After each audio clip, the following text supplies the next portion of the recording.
PLC and HMI communication testing. See this. This PLC is communicating with the RS-232 with this HMI. All outputs are on, running. This is just testing the HMI and PLC communication.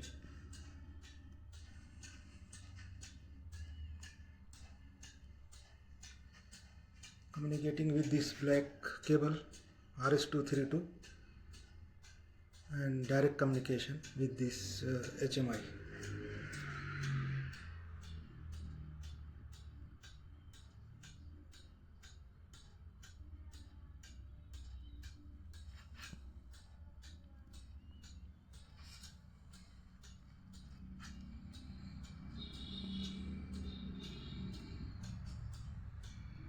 And there is a extension and input output extension on the PLC.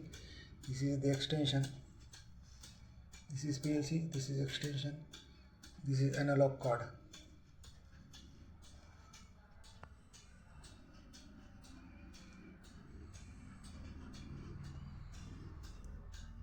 And this is all outputs are working.